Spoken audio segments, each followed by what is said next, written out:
again is yet another record broken by Senor Max Verstappen. Brings him up to 17 wins in a season, and he's overtaken Alain Prost to sit, I believe, now third on the list of all-time race winners at the grand old age of 26. Welcome back to Grid Talk. My name is Tom Downey, and here today we are going to discuss the 2023 Sao Paulo, aka Brazilian, aka everybody's favourite circuit, Grand Prix. Joining me, we have Charlie White, who is now a Grid Talk regular. Good evening. Howdy, everyone. Hello, sir. And we also have, back for yesterday's appearance, the esports extraordinaire, Mr. Jonah. Good afternoon. Good afternoon. Just before we get into this episode, we must thank our sponsor, BetOnline. So, BetOnline is your number one source for all your betting needs. Get the latest odds, lines, and matchup reports for baseball, boxing, golf, and more. BetOnline continues to be the fastest and easiest way to place your wagers, including live betting and your favorite casino and card games available to play right from your phone. Head to the website or use your mobile device today to sign up and get in on the action. Remember to use the promo code BLEAV, that's BLEAV, for your 50% welcome bonus on your first deposit. BetOnline, where the game starts. Also, please do be sure to give our socials a follow at GridTalk UK. I would say they're brand new, but they are about 6 months old now. So give it 3 weeks and Helmut Marko will be replacing them with something else. So today we are, and I say that as a Red Bull fan. So today we are going, I thought of that one on the fly. This is what happens when I host late at night. So third time lucky, today we're going to be discussing the 2023 Sao Paulo, probably referred to it as the Brazilian Grand Prix. So, I mean, every year it does certainly deliver, to certainly everyone that I've seen live. And once again, we did have another absolute banger, certainly, I think. But Charlie, just coming to you first, Williams is a bit of a tricky one for them today because Albon ultimately caught up in that lap one incident. Nobody really at fault, it was a racing incident, and then Logan Sargent P11. Do you think that with that many DNFs that we had today? Do you think it's a bit of a missed opportunity for Williams to sneak a point, bearing in mind the likes of AlphaTauri got 2? I think given Sargent was ahead of Hulkenberg, who didn't have to get anything replaced that I'm aware of anyway. Like Piastri had to do the rear end completely, at least the rear wing, if not anything else more structural. And Ricciardo had some repairs that he also had to do. He beat a Haas outright, if there's something granted from that. Again, with all the DNFs and all that fun stuff that happened at the start that made it was quite, again, Brazil.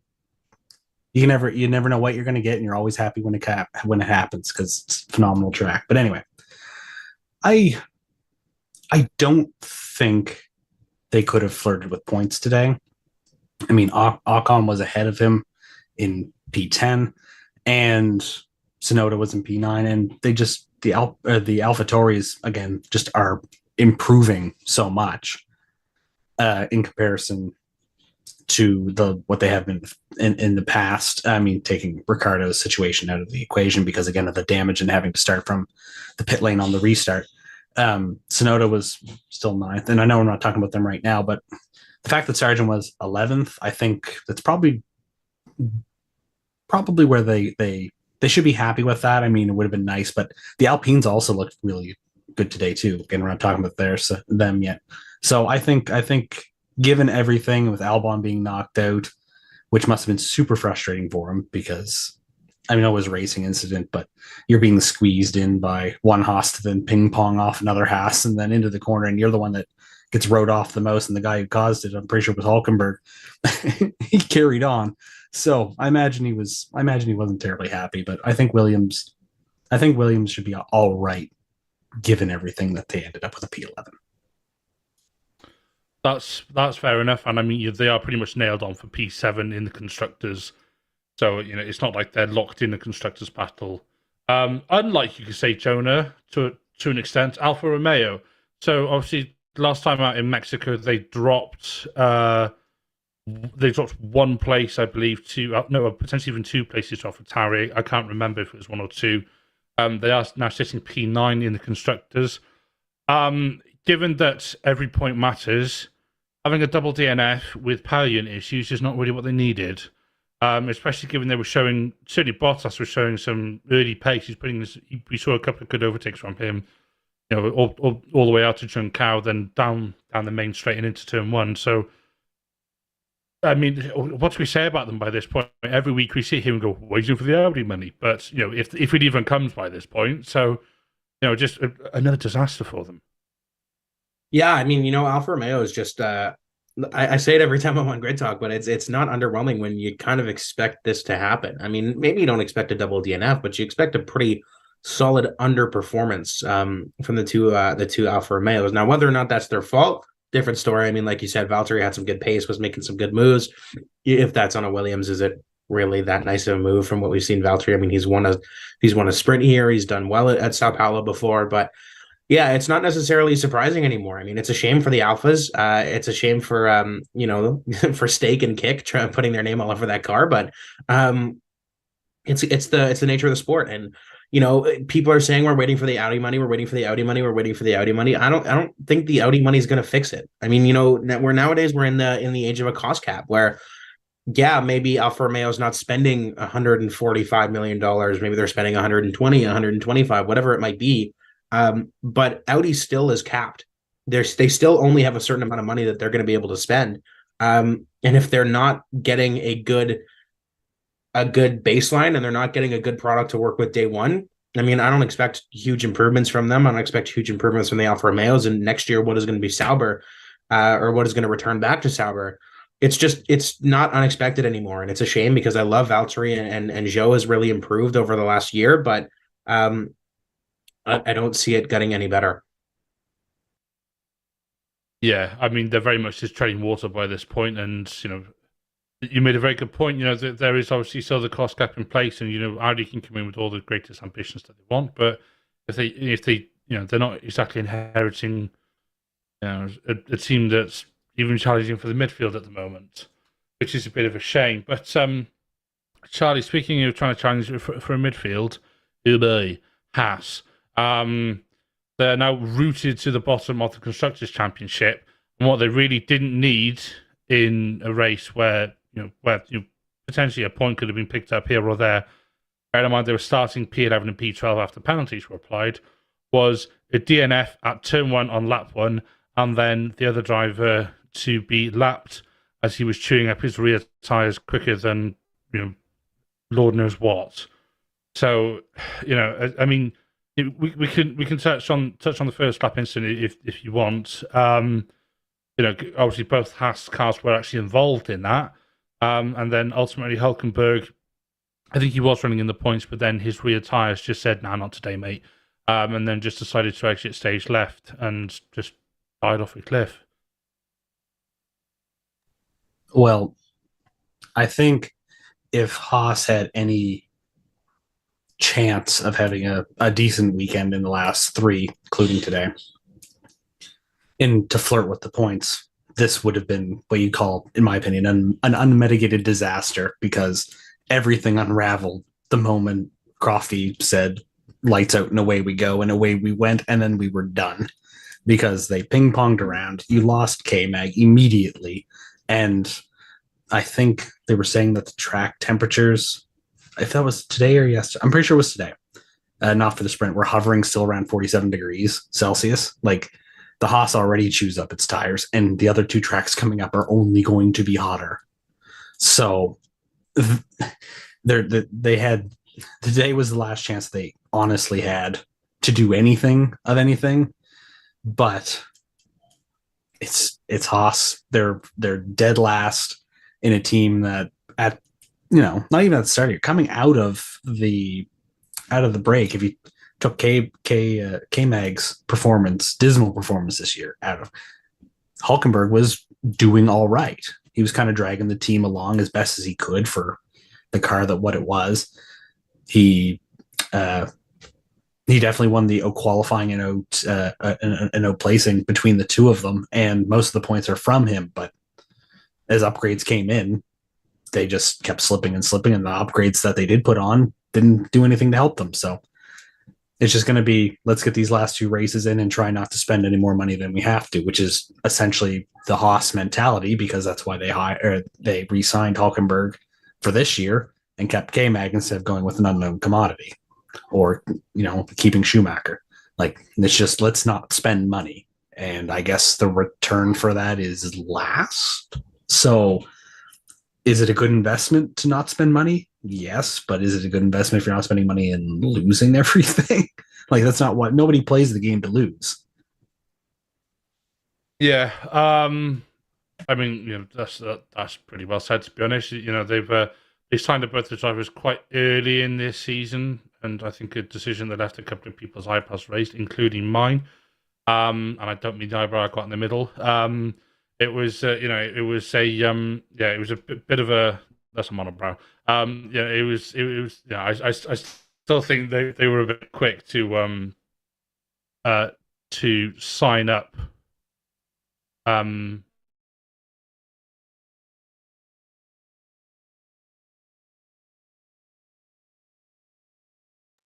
Did we lose him?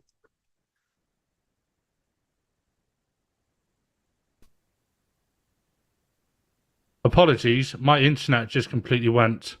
I do apologize for anybody watching live. I'm having fiber issues at the moment, as you might have been able to tell. So yes. So as I was just saying, I don't know what it did and didn't hear, but yes, that was good. I'm probably talking about monobrows. Yes. Charlie, thanks for that. Good point on the Haas. AlphaTauri next up. Jonah, they had a bit of a I'd say a bit. They had more than a bit of a bit of a resurgence recently. That continued today. Daniel Ricciardo got obviously unlucky in turn one because he was collateral damage with that tyre rim that was flying about.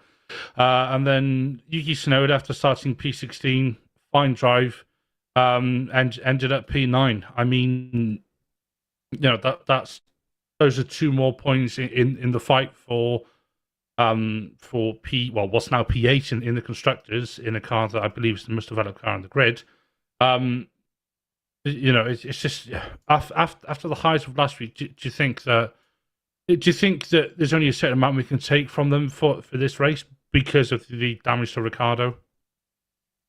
I think it is. I think there is, because at the end of the day, we only got one sample size being Yuki. We didn't exactly get a sample from Danny Rick. That's super unlucky. I mean, you got a tire flying at you. What are you gonna do, right? That's really unfortunate. Really shame for Danny Rick. I know he loves racing around here, so real shame. But I love Yuki Tsunoda. Like, what, that guy's incredible. If you look at what he's gone through, he was put in. We get to Bahrain. This is him and teammate number 1 in like the worst car on the grid. It was atrocious. Then we get to teammate number 2. Then we get to teammate number 3, and it's like, oh my god, this guy's had like 14 different guys drive this AlphaTauri, and he's helped develop the car over time. It's the most developed car on the grid, like you said, and now we're starting to see results. I love Yuki Tsunoda. This guy's incredible. I love him. And you know what? I think that it's a very small sample size we can take from Brazil, because we only had one AlphaTauri to realistically look at. Same thing with the McLarens. But yeah, it's good on him. Good on Yuki. Good on AlphaTauri. I've said this before. I don't love the fact that there's a junior team in Formula One. If you want to have a junior team, put it in Formula 2. That's where you should develop your drivers. I think that having a team on the grid that's never going to have a chance of winning anything significant, because they're always going to be second fiddle to the actual team, I don't like that. I've never liked that. Put it in a different category. Train your drivers somewhere else. Train them on the sim. Don't take up that spot on the grid from a team that could compete and give us another company or another team fighting for podiums. I mean, we've seen AlphaTauri on the podium before, but still, I don't like that. But I digress. Hell yeah, Yuki, you did awesome. I love it. I love you, Yuki. You're awesome. It was great. Yeah, I mean, I hear what you're saying there, John. I do semi disagree in that, I prefer a driver to develop in F1. They can do all the simulator time they need, but ultimately to get used to F1, because obviously the difference with the hybrid systems, and obviously the extra G-force, and the event of a weekend, all the rest of it, and ultimately if there are teams on the grid, someone has to finish first and someone has to finish last. So I see where you're coming from. I do semi disagree with it. and there's only so much in F2 that a driver can do. But yeah, that's a very interesting take. Just before we go on, I just want to say I've just had a quick look on the FIA website where my internet didn't go on the blink, and I just want to mention that the Sao Paulo F1 organization has been summoned to the stewards. Now, this is for spectator track invasion prior to the conclusion of the 2023 Sao Paulo Grand Prix. So basically, what that means is Max has obviously crossed the line, fireworks have gone off, all the rest of it, and we then had that supreme Alonso and Perez fight behind with Lando Rossi and P2. We'll get onto this in a minute, but I just want to mention this quickly. That I've just seen this.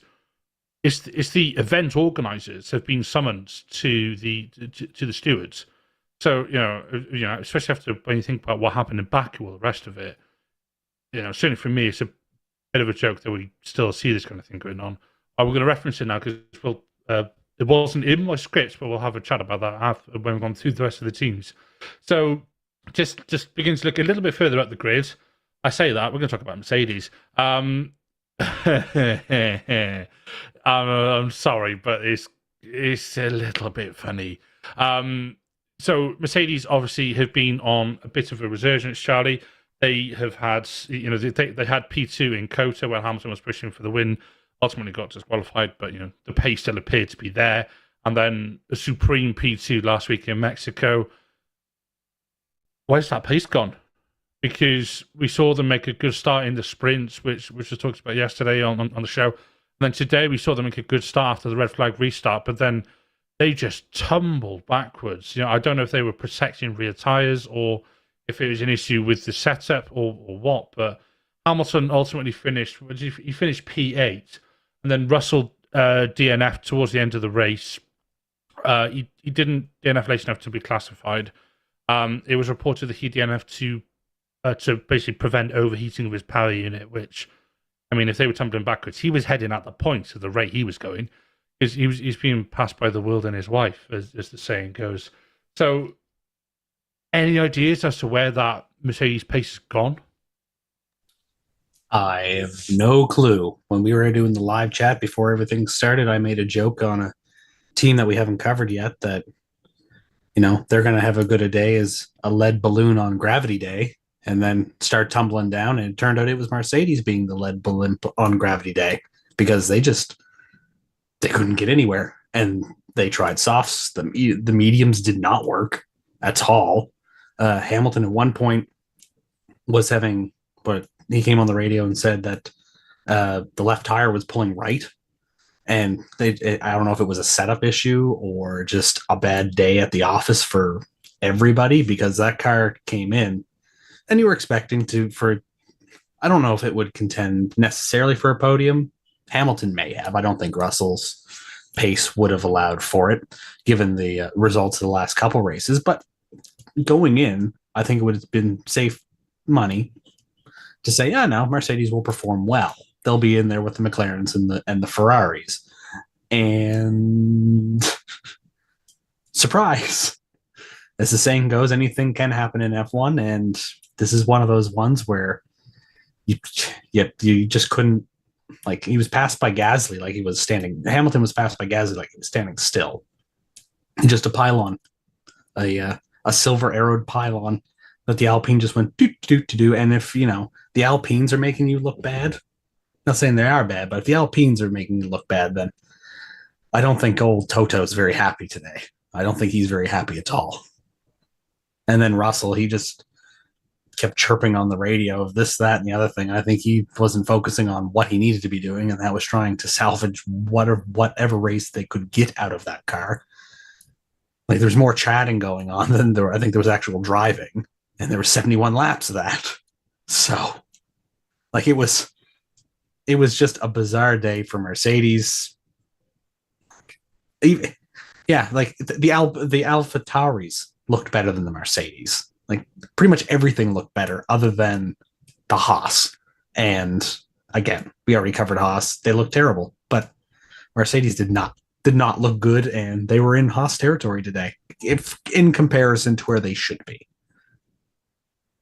Yes, bit of a bump back down to earth for them, I think, today. It's gone from Toto to no on the pit wall for some of what they've done. But Jonah, speaking of teams which sort of like almost under promised and over delivered, so the reverse of Mercedes this weekend. Let's quickly talk about Alpine. So obviously Ocon had his issues in the sprints where he basically punched himself in the face and then accused Alonso of doing it. But we're not going to talk about the sprint because that was yesterday, and this is indeed today or tomorrow if you're in a different time zone. But Gasly started. He started with P13, I believe. No, P15. My apologies. He started P15. That's right, because he had a his grid penalty. He ultimately finished P7, and then Ocon started P14 and finished P10. So double points for Alpine. They're sort of like sitting pretty in sixth in the constructors. Not really under threat. Not really a threat to McLaren ahead. Not really under threat from Williams behind. But in such a sort of like topsy-turvy season that they've had, do you think this is potentially one of their best race weekends? Because double points, good stability issues when other teams did. Do you think that they could have? Well, I say got a bit more. Do you think this is potentially their best race weekend yet? It's tough. Any of my friends who know me well know I'm a notorious Alpine hater, and I have been for a really long time. So I'll try and keep it as unbiased as possible, aside from Esteban Ocon, because God, that guy bothers me. But yeah, I think it's about as well as I could have done, really. I mean, shout outs to Gasly. I love Pierre. I love Pierre since he was at AlphaTauri, since he went to Red Bull, since he went back to AlphaTauri, and now that he's at Alpine was a really sad day for me when he signed there. But you know what? He did really well. I think it's the best race weekend that Alpine could have asked for this year. I think it's a real culture shock if I say that, because at the end of the day, Alpine's higher management thought that the way to make a faster car was firing everybody who does that for you. And you know what? The fact that they're not getting any results it's at the end of the day, this is pretty self-inflicted from the guys at Alpine Renault.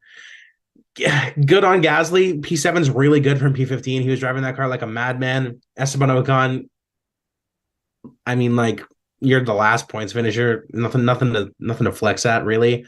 When Alpine was saying that they were gonna, fight for a constructors title and they were going for P3 and the constructors just a few years ago, and now they're settling behind both Aston Martin and McLaren, who, if you look at 20 races ago, McLaren would have been where Williams or not even where Williams, where Haas and Alfa Romeo are.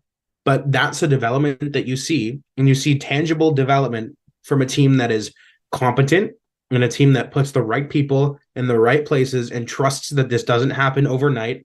Now, keep in mind, from McLaren's side, that's ridiculously fast that happened. But when you look at that, and Alpine go the opposite way of taking Otmar Zafnauer and his pink BWT that's plastered all over the rest of that car for this year, and they say, you're not getting us podiums, you're gone, you're fired. It's like, how do you expect to build your car overnight? It's not going to happen.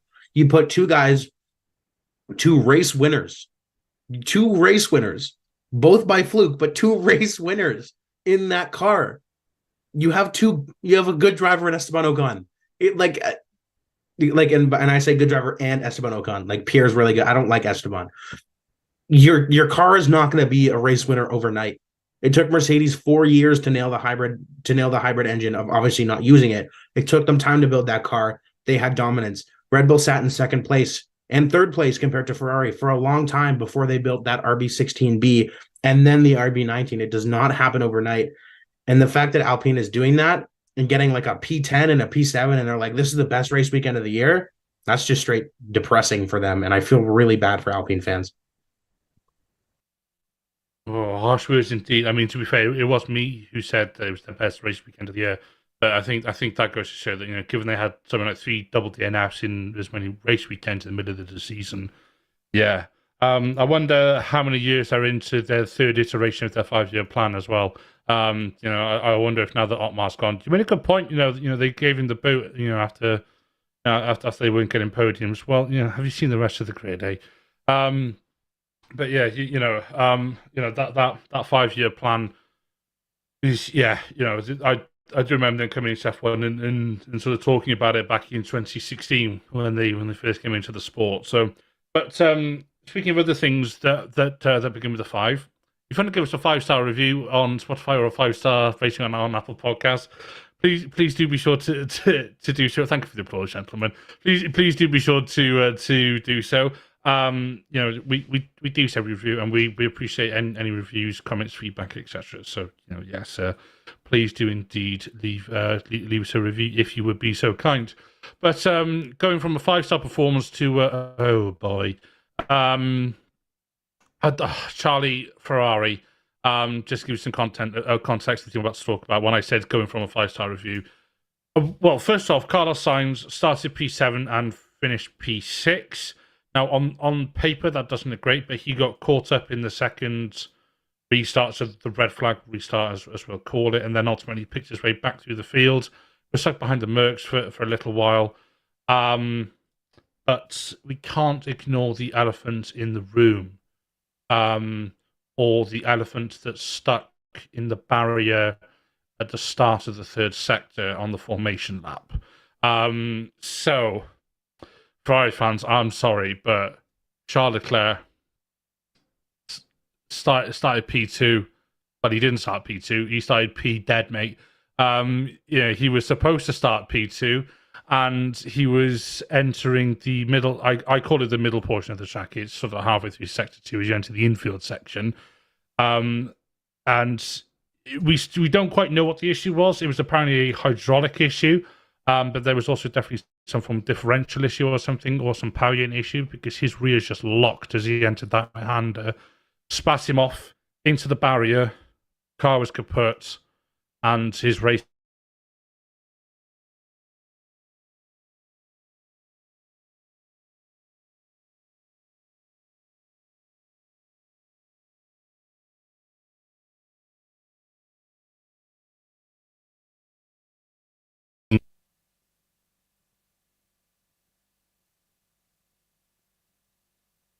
I think my internet just went again. I don't know how much of that we caught, but what I did say, Charlie, was obviously Leclerc, was over before it all started. Where do we begin with Ferrari? Well, if I can just humor everybody with a little story about ponies and racing, the only time I ever bet on them, they all line up in their little thing, right? Their little starting stalls. And the little horn goes, da, da, da, da. The door opens up. And the one I bet on came out of the gate, immediately hooked right and crashed into the wall and was done before anything. So that's kind of like how Leclerc's race was today. It was over before it even started. And thanks for showing up, I guess. You cost us a lot of money because, and I don't mean to be harsh, because as a Charles myself, I feel like I kind of like got to back the guy, because there's not very many of us in the world anymore. But that was hashtag Ferrari things. Like, it was, if it was going to happen to any team, it was going to be Ferrari, and it was going to be Leclerc, because that is just how that boy's season has been. Sainz had a pretty uneventful race, kept his nose clean, no screw ups in the pits. He battled for position, gained some spots. He had a very tidy race, but it's just it would be funny if it wasn't so depressing for such a team steeped in history that it happens to their quote unquote star driver, when really this year Sainz has proven again, over and over again, that he really is the first driver of the pair. And I could go on, but I just don't feel like kicking a dead horse. Yeah, I mean, it's safe to say that that's certainly one of the prancing horses has gone a bit lame. And yeah, at least Sainz is still going. And I agree with you that that Sainz is the number one driver. Some people were lauding Leclerc for getting 2 poles in a row with that car. Well, Sainz did it first, and he won a race. So let's calm down a bit, shall we? I know Leclerc is the golden boy in Ferrari, but we see a lot with Ferrari where they will always favour their preferred driver, even if said driver is underperforming. As is the case right now. So if I had a cup of tea, I'd be sipping it right now. Just to prove a point. But that's that's a whole podcast in itself, mind. But Jonah, Aston Martin, obviously, one of the drivers, Canadian, one of your homeboys. For once, we can actually talk about him in a good light because Aston Martin have just basically, like I said, they should have done after Mexico. They've gone Control Z in AutoCAD or whatever they use, and they're back. Alonso P3 had a supreme battle with Perez in that closing stint. Perez was doing all the right things, but Alonso, what a wily old fox he is in that car. Putting his car in all the right places, taking different lines, making sure he got a good launch out of Junção, and then that last lap switchback that he did. Oh my good lord, what a defense! And then Lance Stroll, we didn't see that much of him, but he started P3. Okay, he started P3 and finished P5. So on paper, that's not great, but he still finished ahead of a charging Ferrari.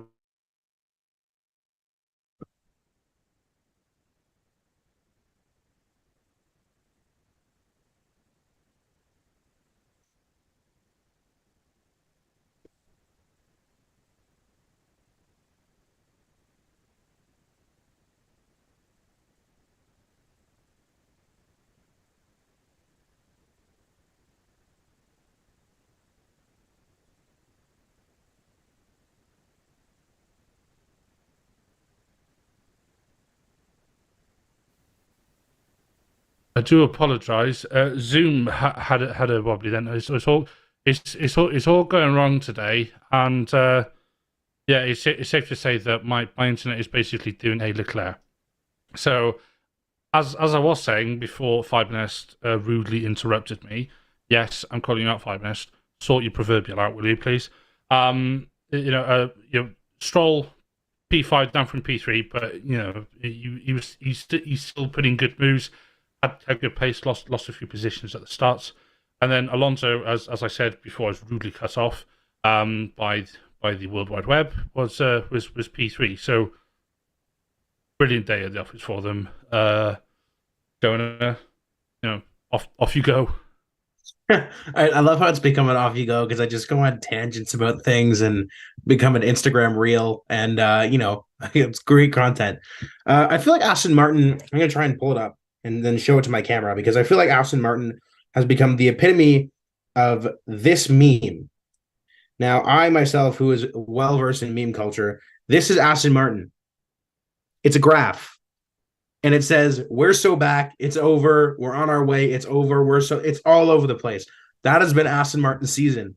They can't figure out if their car is good. They make an upgrade. It's supposed to be good. It sucks. They go back, Control V or Control Z, all over the place. Now, Fernando, that's a masterclass. That is a classic Fernando. That is a Ferrari Fernando, putting a car that doesn't belong where it shouldn't be. Oh, God, that is Fernando in 2012. I love it. I love seeing Nando driving like that. I love seeing it. It's awesome. Now, the greatest driver of all time, Lance Stroll. What a drive. Can we just talk about what a guy, man. Finally, I can talk about a Canadian boy, a hometown boy, even though he was born in Montreal. Go Leafs. That he drove well and he did a good job and he didn't complain. He didn't do anything stupid. He didn't make a dumb move. He didn't take somebody out. He just drove well and he brought home points. And you know what? Yes, Aston Martin is fighting McLaren for fourth in the standings. I don't care. That was awesome. Good on you, Lance. You're so back. Lance is so in it. World Drivers' Championship in the next 10 years. Lance Stroll, his dad's not selling the team. Okay, no, I'm just kidding. But still, good on Lance. That was awesome. I love being able to talk about a hometown boy in a good light. Fernando, that was retro. That was classic. That was what we love to see. That was Interlagos 2012. Was it 2012 when that classic meme of, Fernando standing there with his helmet on after Seb won the world title? Come on. That's awesome. I love Nando. I love that he did that. It's great. The cool down room was awesome. Lando's Instagram post was great. Awesome. Yeah, it was a vintage Alonso performance, and it was actually a record 9th podium for him at Brazil without a win. I believe I heard Crofty say, I might have got that slightly wrong, but yeah, it was It was definitely a record number of podiums without the win at a single circuit. So yeah, so that was what a drive from both of them. Both drivers. And Alonso gets a lot of the credit for what's gone on today, and yes, because he got on the podium. Stroll was right there. Stroll was in P5, and it was a good drive from all of them today. So, lastly, Charlie McLaren. So, a bit of a race of two halves if you split the garage down the middle. So Piastri very unlucky at the start to pick up some debris, and he was thank you, Jonah. He was a bit of collateral in that first lap melee. But Lando P2 fastest lap. His fastest lap, by the way, was 2 seconds quicker than anybody else's lap. And now I know he did it in the closing stages where he had less fuel and he was on fresh softs, all the rest of it. But he did a 1:12.4 in a race, and some people on the grid, I'm looking at you, Sargent, etc., will struggle to do that in qualifying on qualifying fuel, let alone with race fuel. So so Norris, once again P2, he started from P6, and both times he made, so when I say both times, I mean the first race start, he made an electric start to get to P2, and then did the red flag restart from P2, held on to it, held off Alonso in those opening stages, and then the Mercs before they ate their tires, like Augustus Gloop, that he was holding off Hamilton as well. I mean, this is what his records number. Well, obviously his record. I think it's his best ever season in terms of points scored. But I want to pose a bigger question to you, because it's easy to sit here and Johnny, man, I like this one. It's easy for us to watch my internet go down.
I do apologize. Sorry.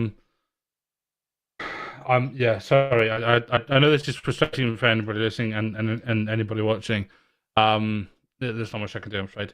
But no, Charlie, what I was about to say, and thankfully I remember this time I was about to say, because this is the third time that my internet's dropped in an hour, is Lando. Will he ever win a race? Because he's had more than a few chances now. And do you think he's always destined to be the bridesmaid? I think he will. I genuinely think he will. I think this year is a bit of a... It's hard to measure anything given that Red Bull, given the dominance of it. But you can see the racemanship that he has and how it's developing and everything.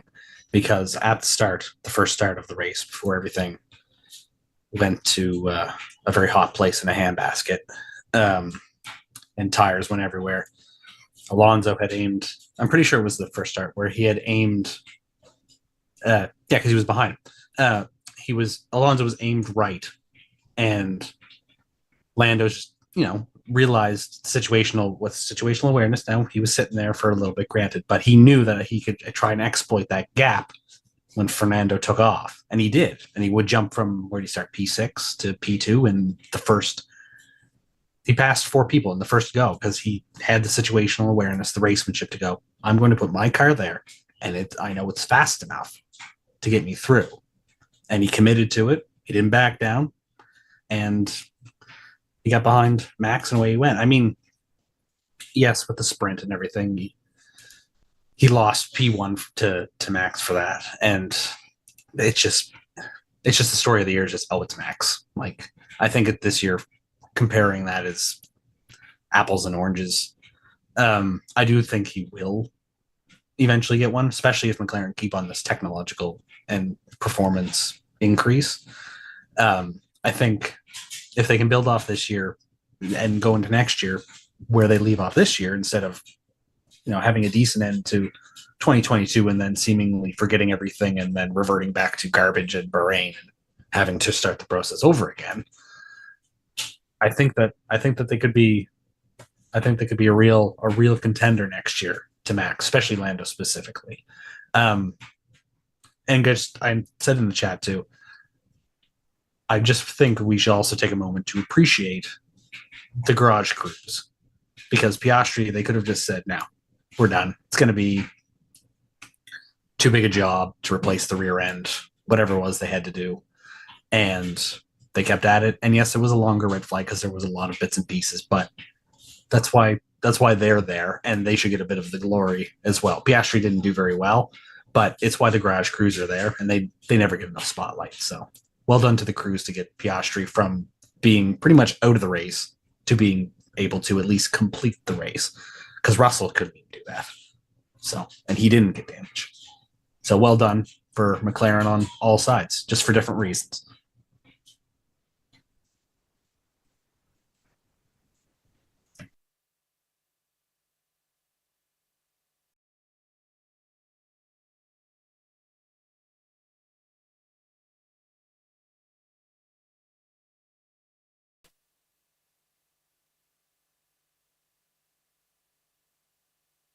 So that was only a brief disconnect that time. Thank you, internet.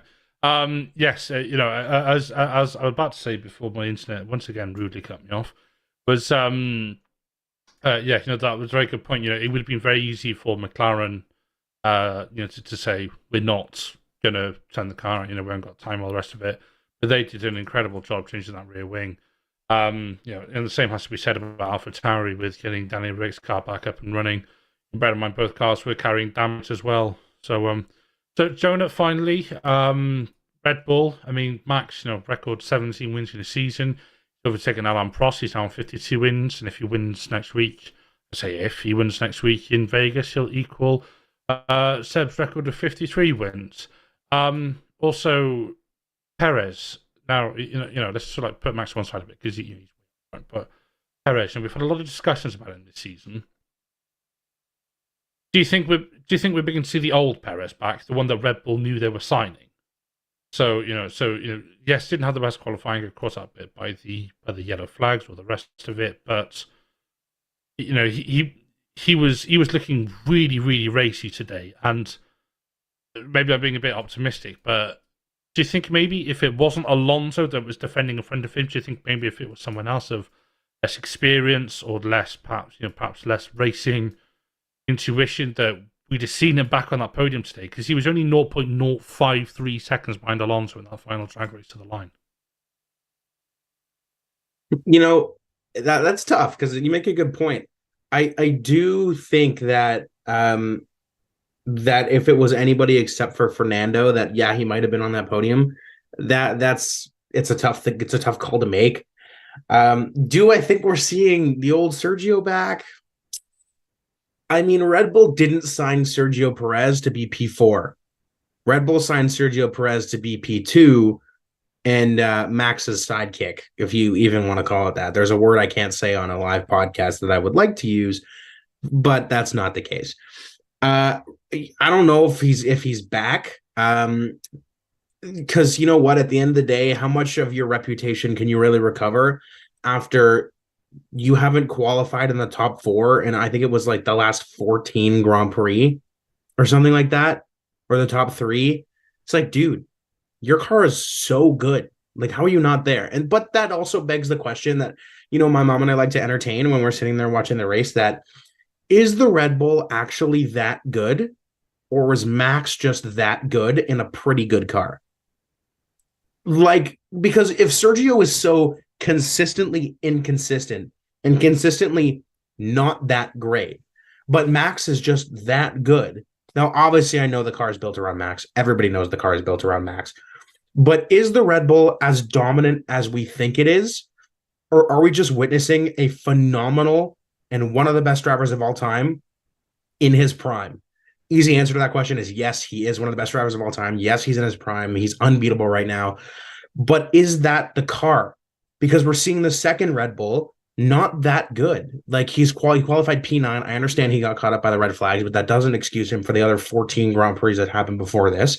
He's not on the podium today behind an Aston Martin that has only gone backwards in terms of development, behind McLaren that is otherworldly, and behind a guy who I'm pretty sure is an alien.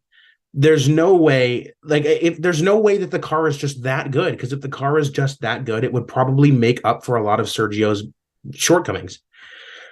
Now, I don't think he's back. I think we need a few more races to tell if he's back. I'd like him to be back, not for McLaren's sake, but God, I don't want that guy to be out of Formula One. I mean, an entire crowd showed up just to see him last week, right? Do we lose a race on the calendar if Sergio's not in it, or do we go to another continent? Kind of lummy. But I don't know. It's going to take a lot more than that.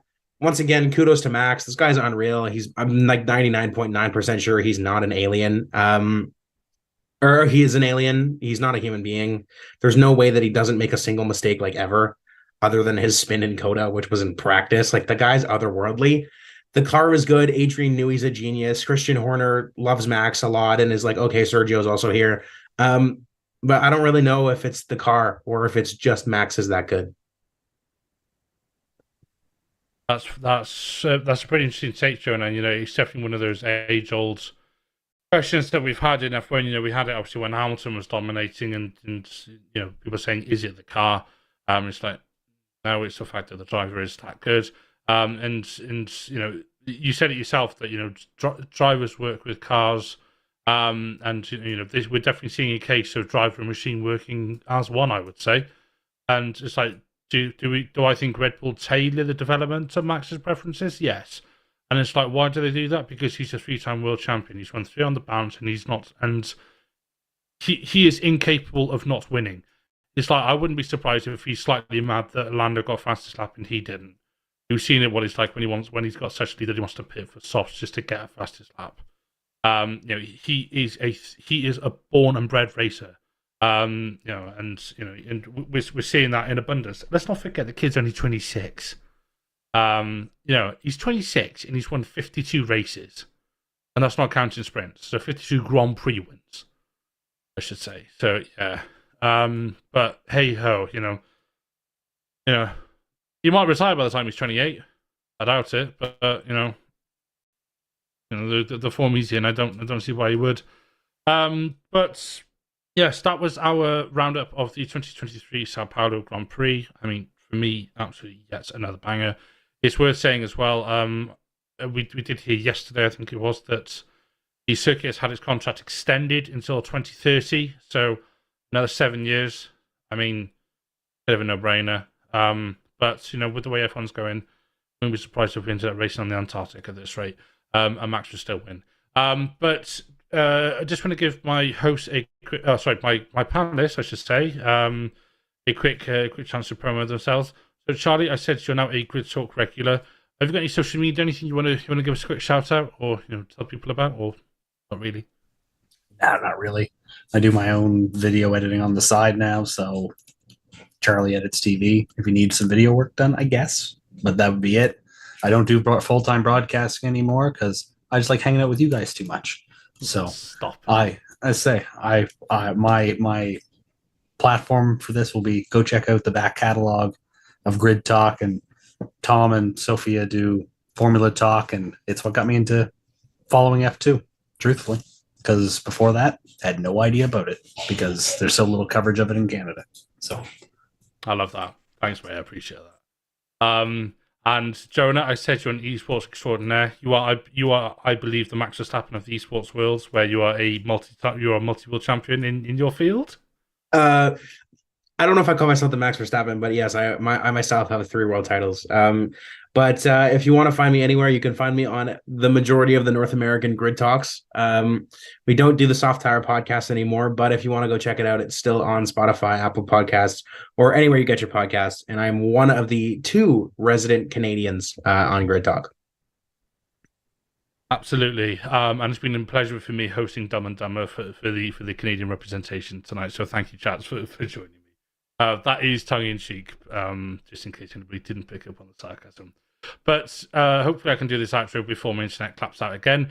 Grid Talk is available on YouTube, where most episodes are recorded live, as well as Amazon Fire, Spotify, Google Podcasts, Apple Music, Verbal, and Pocket Casts.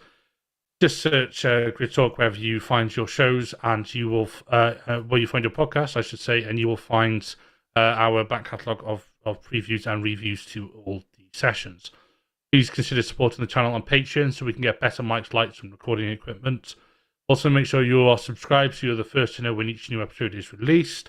We'll be back soon with plenty more F1 content. I believe that'll be next week to preview the Las Vegas, woo, cannot wait, Grand Prix, where I guarantee the crop will spend the whole weekend saying what happens in Vegas stays in Vegas. Hopefully he stays in Vegas. But until then, thank you very much for listening to the Grid Talk podcast presented by Bet Online. Thank you to my panelists, and goodbye.